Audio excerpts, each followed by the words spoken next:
नमस्ते दोस्तों, क्या आपने कभी सोचा है कि एक भक्त की पुकार भगवान को रस्सियों से भी छुड़ा सकती है? आज की ये कहानी सिर्फ एक साधारण कथा नहीं है, बल्कि आपके विश्वास की सबसे बड़ी परीक्षा है। इस वीडियो को अंत तक देखिएगा, क्योंकि आज मैं आपको हनुमान जी के एक ऐसे चमत्कार के बारे में बताने जा रही हूँ, जिसे सुनकर आपके रोंगटे खड़े हो जाएंगे। लेकिन एक बात का ध्यान रखिएगा, इस पूरी कथा के दौरान मैं आपसे कुछ ऐसे सवाल पूछूंगी जो ये साबित करेंगे कि आप इस रहस्यमयी कहानी को कितने ध्यान से सुन रहे हैं। अगर आप खुद को हनुमान जी का सच्चा भक्त मानते हैं तो इन सवालों के जवाब कमेंट में जरूर दीजिएगा। तो चलिए शुरू करते हैं बजरंगबली का नाम लेकर। हनुमानगंज नाम का एक बहुत ही शांत और खुशहाल गांव था, जहां त्रिलोकीनाथ नाम का एक अत्यंत गरीब और सीधा साधा आदमी रहता था। त्रिलोकीनाथ का इस दुनिया में अपना कहने वाला कोई नहीं था, इसलिए उसने संकट मोचन हनुमान जी को ही अपना सब कुछ मान लिया था। वो उन्हें अपना मित्र, अपना पिता और अपना मार्गदर्शक मानता था। उसका नियम था कि वो रोज सुबह ब्रह्म मुहूर्त में उठता, मंदिर पहुंचता, वहां की झाड़ू लगाता, फर्श को पवित्र जल से धोता और घंटों हनुमान जी की मूरत के सामने बैठकर अपनी सुख दुख की बातें साझा करता। गांव वाले अक्सर उसे अकेला बैठकर बातें करते देख उसका मजाक उड़ाते थे, पर त्रिलोकीनाथ की श्रद्धा अटूट थी। एक दिन जब वो मंदिर की सफाई कर रहा था और प्रभु के ध्यान में पूरी तरह खोया हुआ था, तभी अचानक उसकी आंखों के सामने एक रोंगटे खड़े कर देने वाला दृश्य आया।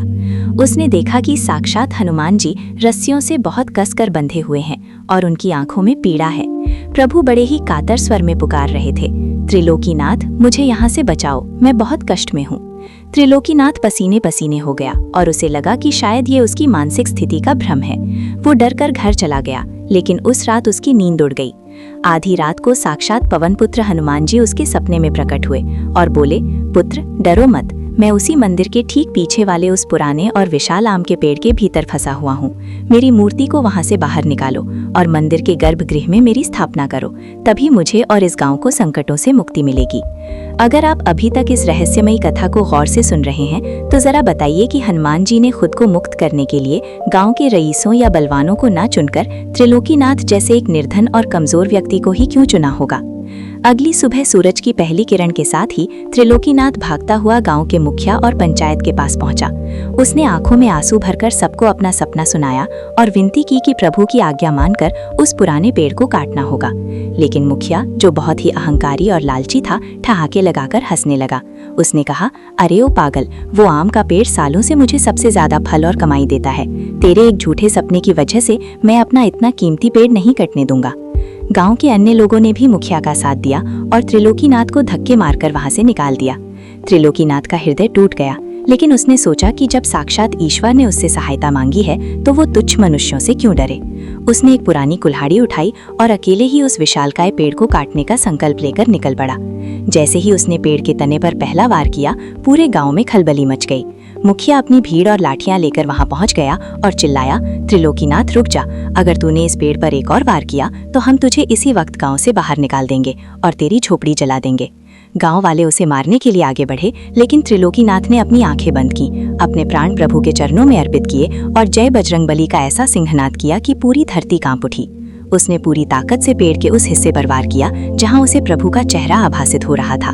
अभी तक जो हुआ उसे देखते हुए क्या आप बता सकते हैं कि समाज अक्सर उन लोगों का विरोध क्यों करता है जो भीड़ से अलग हटकर धर्म और सत्य की राह पर चलते हैं? तभी वहां एक ऐसा चमत्कार हुआ जिसकी किसी ने कल्पना भी नहीं की थी। जैसे ही कुल्हाड़ी पेड़ के भीतर धसी, वो विशाल पेड़ अचानक दो हिस्सों में ऐसे फट गया जैसे बिजली गिरी हो। उस पेड़ के गर्भ से एक अत्यंत दिव्य और सुनहरी रोशनी निकली, जिसने सबकी आंखों को चौंधिया दिया। जब रोशनी कम हुई तो सबने देखा कि पेड़ के भीतर से हनुमान जी की एक स्वयंभू और भव्य प्रतिमा प्रकट हुई है। चमत्कार यही नहीं रुका। जैसे ही मूर्ति बाहर आई, गांव के सूखे कुएं पानी से लबालब भर गए और जो पेड़ बरसों से फल नहीं दे रहे थे वे फलों से लद गए। ये दृश्य देखकर मुखिया के पैरों तले जमीन खिसक गई और वो फूट फूट कर रोते हुए त्रिलोकीनाथ के चरणों में गिर पड़ा। पूरे गांव ने ढोल नगाड़ों के साथ उस दिव्य मूर्ति को मंदिर में स्थापित किया और उस दिन के बाद से उस गांव में कभी कोई दुख नहीं आया।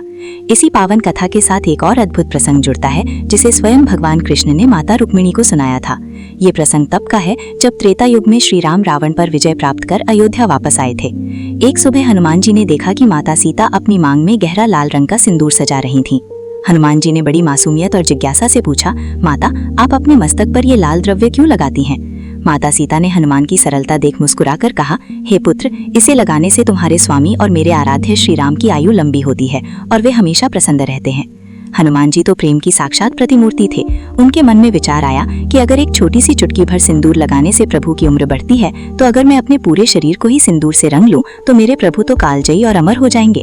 उन्होंने आव देखा न ताव कहीं से ढेर सारा सिंदूर मंगाया और अपने सिर के बालों से लेकर पैर के नाखूनों तक पूरे बदन को सिंदूर के गाढ़े रंग में डुबो लिया। जब वो इसी सिंदूरी रूप में राज दरबार पहुंचे तो उन्हें देखकर वहां मौजूद दरबारी और विद्वान अपनी हंसी नहीं रोक पाए और उनका मजाक उड़ाने लगे। अगर आप इस कथा को बहुत गहराई से सुन रहे हैं तो बताइए कि हनुमान जी का अपने पूरे शरीर पर सिंदूर मल लेना उनके अज्ञान को दर्शाता है या उनकी उस पराकाष्ठा वाली भक्ति को जहां तर्क का कोई स्थान नहीं होता। जब मर्यादा पुरुषोत्तम श्री राम ने हनुमान जी को इस विचित्र रूप में देखा तो उन्होंने प्रेम पूर्वक पास बुलाकर इसका कारण पूछा। हनुमान जी ने सजल नेत्रों के साथ अपनी भोली और सच्ची बात कह सुनाई कि उन्होंने ये सब केवल अपने प्रभु की लंबी आयु और अमरता के लिए किया है। ये सुनते ही श्री राम का हृदय द्रवित हो गया। उनकी आंखों से प्रेमाश्रुओं की धारा बह निकली।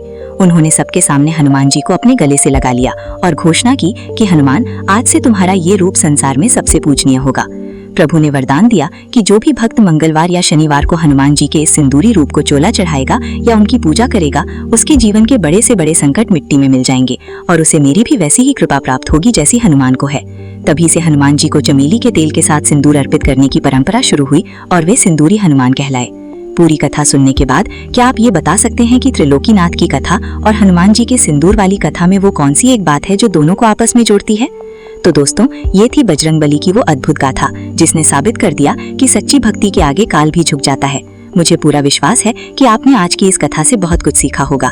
मैंने वीडियो के बीच में आपसे जो सवाल पूछे थे उनके जवाब कमेंट बॉक्स में देना मत भूलिएगा। मैं खुद आपके कमेंट्स देखूंगी और बेस्ट जवाबों को पिन भी करूंगी।